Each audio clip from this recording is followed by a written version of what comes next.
सरकार ने की मेरी बस मेरी सड़क योजना की शुरुआत। नगरीय परिवहन निदेशालय और CEW ने की बड़ी पहल।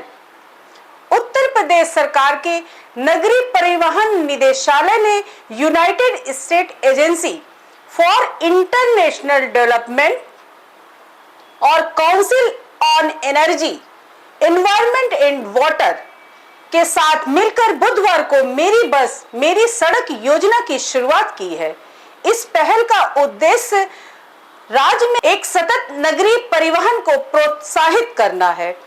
इस पहल के अंतर्गत USAID समर्पित क्लीनर एंड वेदर हेल्थ परियोजना के तहत नगरीय परिवहन निदेशालय के मार्गदर्शन में 3 स्वतंत्र शोध अध्ययनों को भी प्रकाशित किया गया है। CEW ने उत्तर प्रदेश के 26 प्रमुख शहरों में 2031 तक आवश्यक बसों की संख्या, बस स्टॉप और फुटपाथ जैसे आधारभूत ढांचे और निवेश संबंधी आवश्यकताओं के साथ साथ एक उन्नत सार्वजनिक परिवहन के लाभों का आकलन किया है।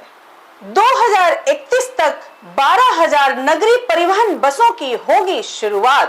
मेरी बस मेरी सड़क कार्यक्रम में जारी रिपोर्ट के अनुसार 2031 तक प्रतिदिन कम से कम 60 लाख यात्रियों को सेवाएं देने के लिए तथा उत्तर प्रदेश में 12,000 से अधिक नगरीय बसों की आवश्यकता होगी। इसके अतिरिक्त अध्ययन ने अधिक संख्या में इलेक्ट्रॉनिक बसों को शामिल करने से होने वाले लाभों को भी रेखांकित किया है। CNG बसों की तुलना में ई बसें 23 से 32% सस्ती होंगी और वाहनों से होने वाले प्रदूषण में उल्लेखनीय कमी लाएगी, जिससे समग्र एयर क्वालिटी में सुधार होगा। रिपोर्ट यह भी संकेत देती है कि उन्नत बस सेवाएं आने पर 40 लाख लोग दोपहिया और तिपहिया वाहनों की जगह बसों को अपना सकते हैं, जिससे सड़कों पर भीड़ भाड़ में कमी आएगी। यह परिवहन 2031 तक 24 kiloton PM2.5, 3.38 metric ton carbon monoxide और 0.321 मीट्रिक टन नाइट्रोजन ऑक्साइड जैसे प्रदूषणकारी तत्वों को घटाने हेतु वायु गुणवत्ता में सुधार लाएगा। सुव्यवस्थित नगर परिवहन प्रबंधन में अहम भूमिका निभाएगा यह कार्यक्रम। डॉक्टर राजेंद्र पेसिया, निदेशक नगर परिवहन निदेशालय ने कहा कि उत्तर प्रदेश के मुख्यमंत्री CM योगी आदित्यनाथ के नेतृत्व एवं मार्गदर्शन में प्रदेश आर्थिक विकास की अपनी महत्वाकांक्षाओं को प्राप्त करने के लिए तीव्र नगरीकरण की दिशा में अग्रसर है। हमें विश्वास है कि आगामी वर्षों में मेरी बस मेरी सड़क कार्यक्रम बसों की संख्या में अधिकाधिक वृद्धि, बेहतर सेवाएं, सुव्यवस्थित नगर परिवहन प्रबंधन में अहम भूमिका निभाएगा।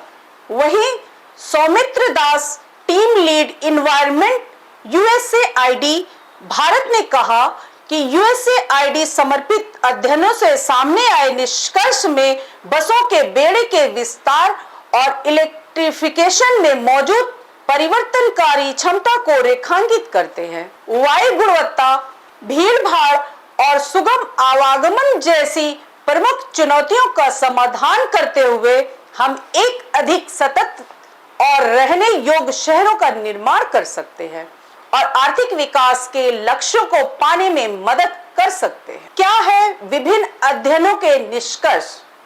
इस कार्यक्रम में जारी किए गए अध्ययनों का आकलन है कि 2031 तक उत्तर प्रदेश के 26 प्रमुख बड़े शहरों में दैनिक यात्रा की आवश्यकता पूरी करने के लिए आवश्यक बसों की खरीद के लिए 15,700 करोड़ रुपए का संयुक्त व्यय होगा। इसके अतिरिक्त अधिकांश बस यात्री और संभावित बस यात्री चाहते हैं कि उनके गंतव्य स्थल तक आवागमन की सुविधा में सुधार हो।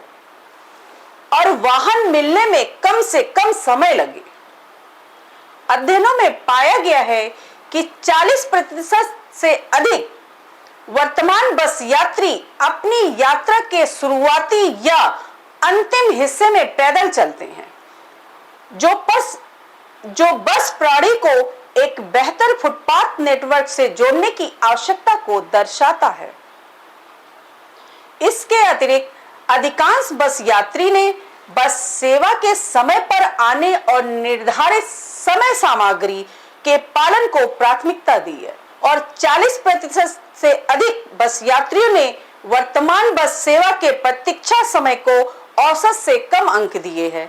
इसलिए यात्रियों की संतुष्टि को बढ़ाने के लिए, नए यात्रियों को जोड़ने के लिए समय पर सेवा उपलब्ध कराना महत्वपूर्ण है। नमस्कार।